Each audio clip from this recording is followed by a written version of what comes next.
नमस्कार दोस्तों, class 11th की एनसीईआरटी इकोनॉमिक्स की किताब चल रही है। ये चैप्टर नंबर 3 है, उसका लास्ट पार्ट है। इसमें चैप्टर नंबर 3 खत्म हो जाएगा। ठीक है, शुरुआत करते हैं ग्रोथ एंड एम्प्लॉयमेंट से। देखिए, अगर रिफॉर्म पीरियड की बात की जाए तो रिफॉर्म पीरियड में जीडीपी ग्रोथ रेट बढ़ा है, लेकिन ये जो रिफॉर्म हुआ है ना, इस रिफॉर्म से ग्रोथ हुई है, बट इस ग्रोथ की वजह से एम्प्लॉयमेंट अपॉर्चुनिटीज बहुत लिमिटेड रही हैं। तो यहाँ पे हम समझने की कोशिश करेंगे कि अलग अलग सेक्टर्स में जो भी ग्रोथ हुई है उसके चलते एम्प्लॉयमेंट अपॉर्चुनिटीज और बाकी सेक्टर्स में जितने भी ग्रोथ डेवलपमेंटल इंडिकेटर्स बढ़ने चाहिए थे वो बढ़े या नहीं बढ़े। सबसे पहले बात करते हैं रिफॉर्म्स इन एग्रीकल्चर की। अगर आप एग्रीकल्चर सेक्टर की बात करिए तो जिस लेवल पे एक्सपेक्ट किया गया था रिफॉर्म्स एग्रीकल्चर सेक्टर को अच्छा करेंगे, उस लेवल पे एग्रीकल्चर सेक्टर अच्छा नहीं हुआ और एग्रीकल्चर सेक्टर में जो ग्रोथ है वो कहीं ना कहीं डिसेलरेट कर रही थी। डिसेलरेट नहीं भी मानिए तो बढ़ तो नहीं रही थी। यहाँ पे देखिए 1980-91 में 3.6% की ग्रोथ हुई एग्रीकल्चर में, 1992 से लेकर 2000 में 3.3% की, 2002 से 2007 में और कम 2.3%, 7 से 12 में 3%, 12-13 में 1.5%, 13-14 में 4.2%। तो ओवरऑल एग्रीकल्चर सेक्टर का जो ग्रोथ रेट रहा है वो इन रिफॉर्म्स के चलते कोई खासा अच्छा नहीं रहा है। तो इस बेसिस पर बोला गया है कि इन रिफॉर्म के चलते एग्रीकल्चर सेक्टर को ज्यादा फायदा नहीं हुआ, क्योंकि इन रिफॉर्म्स के बाद पब्लिक इन्वेस्टमेंट एग्रीकल्चर सेक्टर में थोड़ा हो गया कम। तो चाहे आप एग्रीकल्चर में इंफ्रास्ट्रक्चर की बात कर लीजिए, चाहे इरिगेशन इंफ्रास्ट्रक्चर की बात कर लीजिए, चाहे फार्मर्स को पावर सब्सिडी देने की बात कर लीजिए, सड़कें बनाने की बात कर लीजिए, मार्केटेज लिंकेजेस, रिसर्च एंड एक्सटेंशन, इन सब चीजों ने कहीं ना कहीं ग्रीन रेवोल्यूशन में एक बहुत मेजर फोकस दिया। 1960s में, 70s में, 80s में, इनफैक्ट 1990s की शुरुआत में इन सेक्टर्स में जो सरकारी खर्चा है वो बहुत ज्यादा था, लेकिन रिफॉर्म्स आने के बाद कहीं ना कहीं खर्चा थोड़ा थोड़ा कम होने लगा।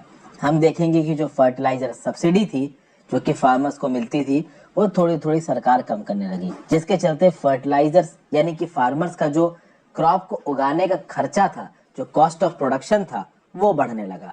और इसने सबसे ज्यादा सीवियरली किसको हिट किया? इसने सबसे ज्यादा सीवियरली हिट किया स्मॉल और मार्जिनल फार्मर्स को, क्योंकि वो फार्मर्स जो अब तक वेल ऑफ हो चुके थे, पंजाब हरियाणा के साइड वाले जो बड़े फार्मर्स थे, कहीं ना कहीं वो तो इस झटके को झेल गए, बट स्मॉल और मार्जिनल फार्मर्स यहाँ पे और गरीब होते चले गए। आज की डेट में आप देखिए, स्मॉल और मार्जिनल फार्मर होने की एक बहुत बड़ी वजह यह है कि इनके पास जमीनें बहुत कम है और कम जमीनों पे, छोटी जमीनों पे आप मेजर स्केल पे कोई एग्रीकल्चर प्रोडक्शन कर नहीं सकते। तो सरकारी मदद की बहुत जरूरत होती है, और अगर सरकारी मदद, सरकारी सब्सिडीज कम हो जाएंगी तो प्रॉब्लम बढ़ जाएगी, और यही देखने को मिला रिफॉर्म पीरियड में। ठीक है भाई, उसके बाद और भी बहुत सारे पॉलिसी चेंजेस हैं जिसने इन स्मॉल और मार्जिनल फार्मर्स को बहुत एडवर्सली अफेक्ट किया है, जैसे कि एग्रीकल्चरल प्रोडक्ट्स पे इंपोर्ट ड्यूटी को कम करना।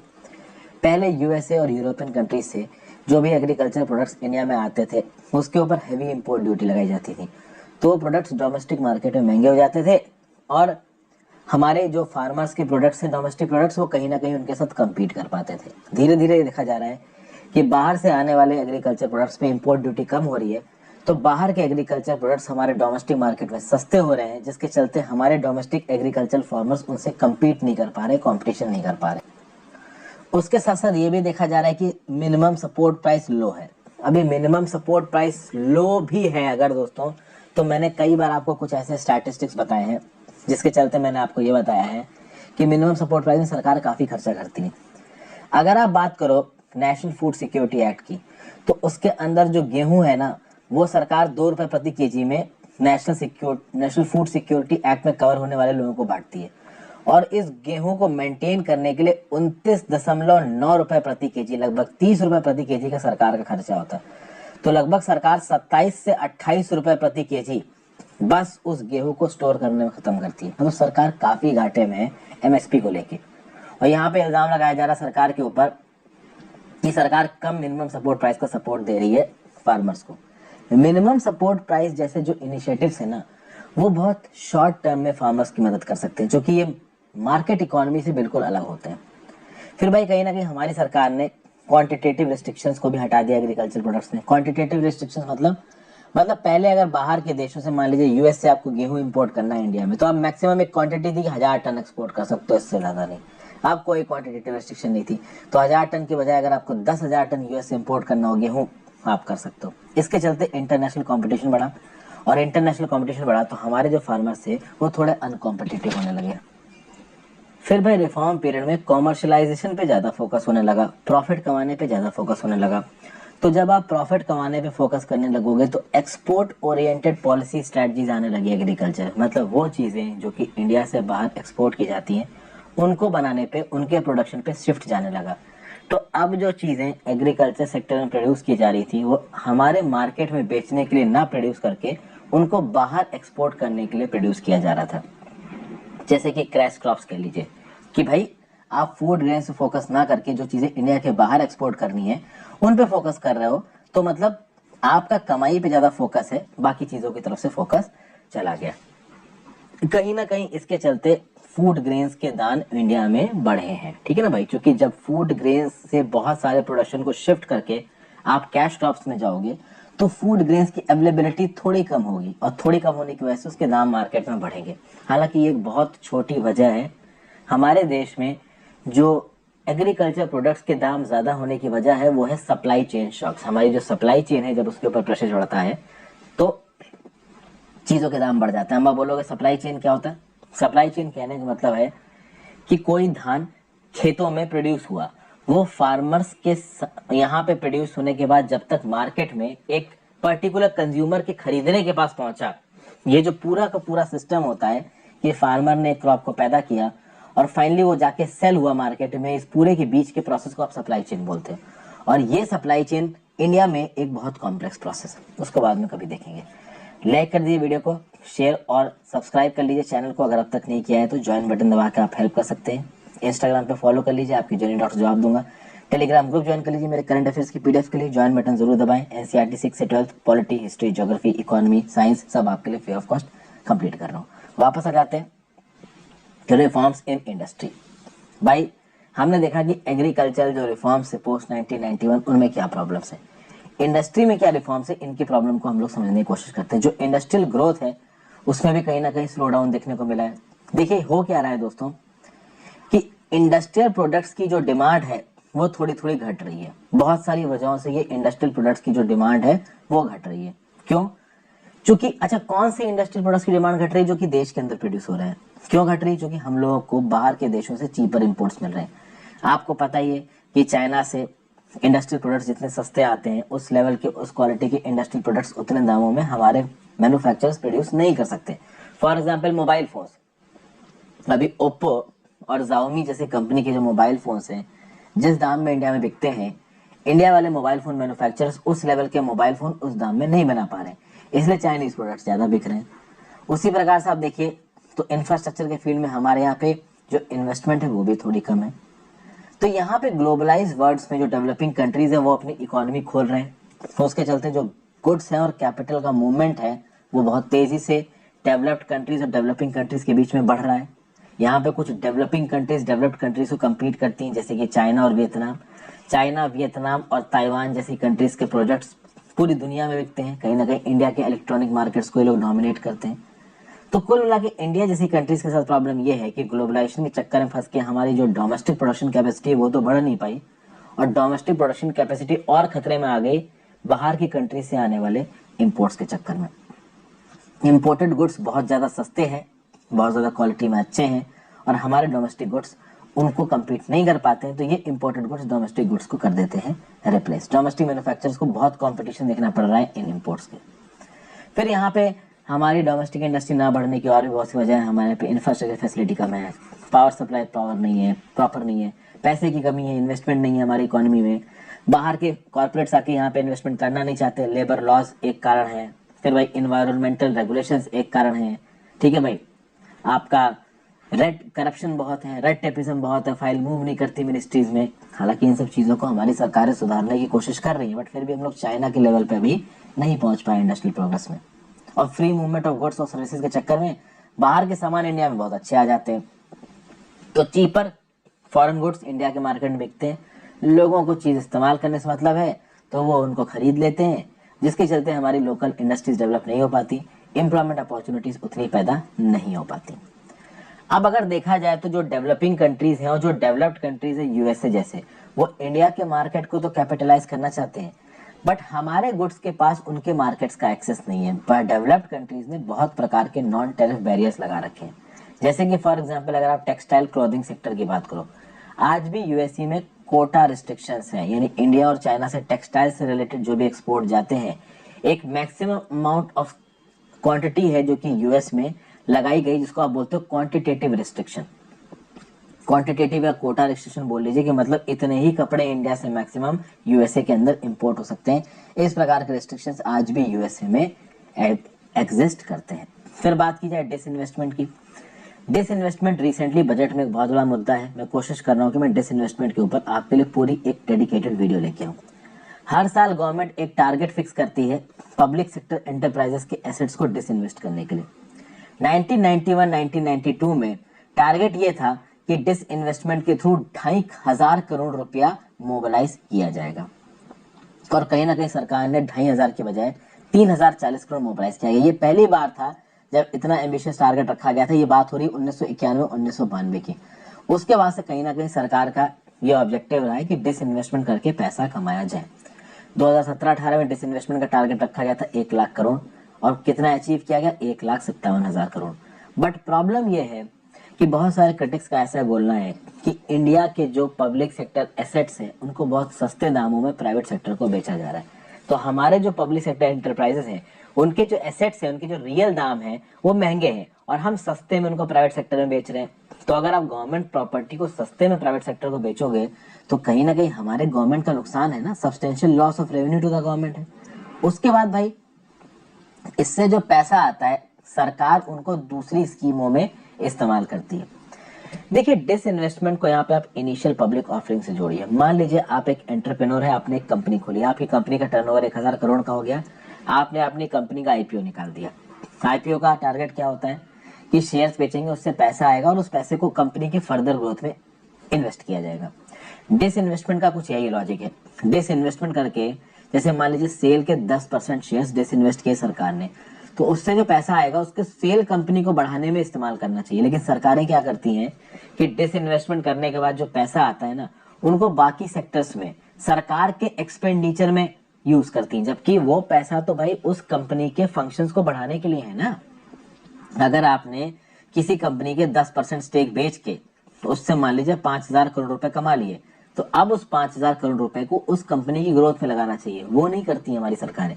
हमारी सरकारें उन 5,000 करोड़ को किसी और सरकारी पॉलिसी में, किसी और सरकारी स्कीम में इस्तेमाल कर लेती, जबकि उनको डेवलपमेंट ऑफ पीएससी में इस्तेमाल करना चाहिए या इंडिया में सोशल इंफ्रास्ट्रक्चर को बनाने में इस्तेमाल करना चाहिए। वो हम नहीं करते हैं, समझे बात को। तो ये एक बड़ी प्रॉब्लम है। ओके, और उसके बाद एक और यहाँ पे जो क्रिटिसाइज किया जा रहा है हमारी डिसइन्वेस्टमेंट पॉलिसी को, कि हम लोग जो हमारे महंगे गवर्नमेंट एसेट्स हैं उनको सस्ते में प्राइवेट सेक्टर को बेच रहे हैं। क्यों?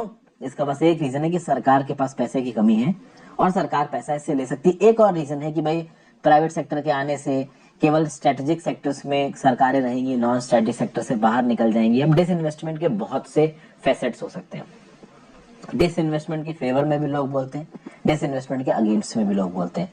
अगर आप यूएसए जैसी कंट्रीज को देखोगे तो वो ज्यादातर इंडस्ट्रीज वहां पे प्राइवेट सेक्टर चलाता है, तो वो प्राइवेट सेक्टर पूरा का पूरा आप कह सकते हो कि इकोनॉमी में मेजर चीजों को प्रोड्यूस करता है। इनफैक्ट वहाँ के एयरक्राफ्ट और बहुत सारे डिफेंस इक्विपमेंट्स को भी प्राइवेट सेक्टर प्रोड्यूस करता है। वहीं पे चाइना की बात कर लीजिए, चाइना में मेजॉरिटी ऑफ चीजें चाइना की स्टेट रन कंपनीज प्रोड्यूस करती हैं, और दोनों कंपनीज अच्छा परफॉर्म कर रही हैं अपने अपने मॉडल में। तो इंडिया में डिसइन्वेस्टमेंट सही है और यह डिसइन्वेस्टमेंट गलत है। इसके लिए आपको दो व्यू पॉइंट्स मिल जाएंगे।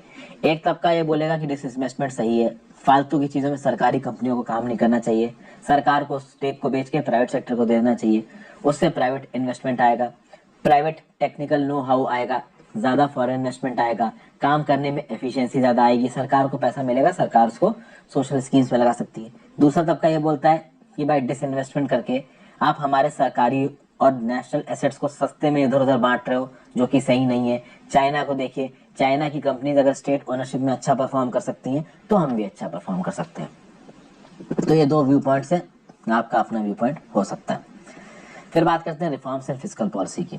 इकोनॉमिक रिफॉर्म्स में कहीं ना कहीं पब्लिक एक्सपेंडिचर पे भी लगाम लगा दी। सोशल सेक्टर में, सोशल स्किल्स में जो थोड़ा बहुत पैसा खत्म किया जाता था उसको कम किया गया। उसकी कुछ वजहें थी। पहली वजह तो ये थी कि रिफॉर्म पीरियड के दौरान टैक्सेस को कम किया गया। पहले टैक्सेस बहुत ज्यादा थे हमारी इकोनॉमी में, अब टैक्स को यहाँ पे कम किया गया। क्यों कम किया गया? क्योंकि हमको बिजनेसेस को इंसेंटिव देना था कि आप इंडिया में आके अपने बिजनेस खोलिए, आपसे ज्यादा टैक्स नहीं लिया जाएगा। पहले जो कॉर्पोरेट्स थे वो इंडिया में बिजनेस खोलने में डरते थे, क्योंकि उनको लगता था कि ज्यादातर जो कमाएंगे वो टैक्स में दे देंगे, तो इंडिया में धंधा क्यों खोले। लेकिन अब यहाँ पे टैक्स रिडक्शन किया गया, रिफॉर्म पॉलिसीज के चलते टैरिफ रिडक्शन किया गया। जब टैरिफ रिडक्शन होगा, इंपोर्ट ड्यूटी आप कम करोगे, एक्साइज ड्यूटी कम करोगे, तो सरकार के पास जो कस्टम ड्यूटी, एक्साइज ड्यूटी आ रही थी वो भी कम हो जाएंगी। जब सरकार के पास ये कम हो जाएंगी तो सरकार के पास खर्चा करने के लिए पैसा कम होगा।